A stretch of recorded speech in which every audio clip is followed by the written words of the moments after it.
दिल्ली के समायपुर बादली में 25 फरवरी 2026 की सुबह एक ऐसी भयावह और सदमे में डालने वाली घटना सामने आई जिसने पूरे इलाके को हिला कर रख दिया। सुबह पुलिस को पीसीआर कॉल मिली जिसमें एक छोटे घर के अंदर परिवार के साथ हुई त्रासदी की सूचना दी गई। जब पुलिस मौके पर पहुंची तो उन्हें अनीता और उनकी 3 बेटियां उम्र 3, 4 और 5 साल मृत हालत में मिली। सभी चारों के गले पर चोट के निशान थे जिससे ये स्पष्ट था कि हत्या तेज धार वाले हथियार से की गई थी। पुलिस ने तुरंत परिवार के पति और पिता मुंचुन केवत को मुख्य संदिग्ध के रूप में देखा, जो दिल्ली के आज़ादपुर मंडी में सब्जी बेचता था। आरोपी घटना के बाद फरार था।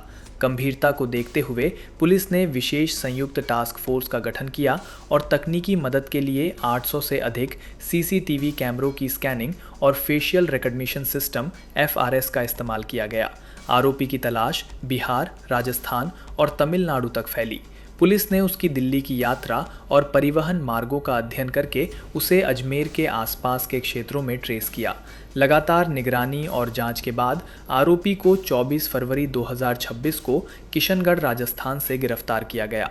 गिरफ्तार के बाद पूछताछ में आरोपी ने बताया कि उसका और परिवार का जीवन वित्तीय तनाव और लगातार बढ़ते कर्ज के कारण कठिनाइयों से भरा था। उसने खुलासा किया कि हत्या का मूल कारण एक ऋण से जुड़ा था। 23 फरवरी को एक व्यक्ति मिथिलेश ने उसे फ़ोन किया और पैसे की मांग की। दोनों में बहस हुई और मिथिलेश ने धमकी दी कि वो उसकी पत्नी और बच्चों को अपने साथ रखकर काम करवाएगा। गुस्से में आकर केवत ने फ़ोन ब्लॉक कर दिया और हत्या की योजना बनाई।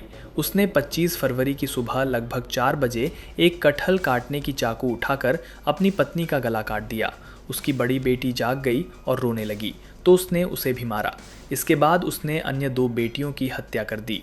हत्या के बाद वो अजमेर की ओर भागा और कुछ समय सब्जी मंडी के पास रहा।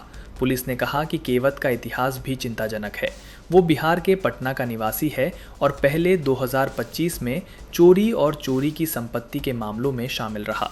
उसको जुआ खेलने की लत थी, ऑनलाइन और ऑफलाइन दोनों। उसने हाल ही में अपने ससुराल से 2 लाख रुपए लिए थे, जिसमें से 60,000 रुपये मिथिलेश को दिए, 40,000 रुपये एक अदरक विक्रेता को और शेष 1 लाख रुपये फिर से जुए में हार गया।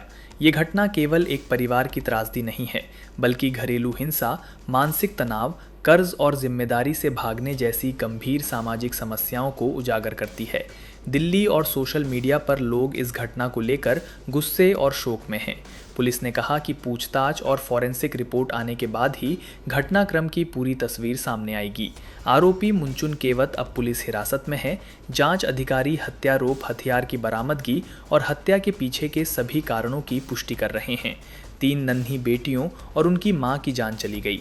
ये घटना समाज के लिए चेतावनी है कि वित्तीय दबाव, मानसिक तनाव, घरेलू झगड़े और जिम्मेदारी से भागना कभी भी विनाशकारी परिणाम ला सकता है। दर्शकों और समाज के लिए ये सवाल खुला है कि क्या हम समय रहते चेतन होंगे और ऐसी त्रासदियों से परिवारों को बचा पाएंगे।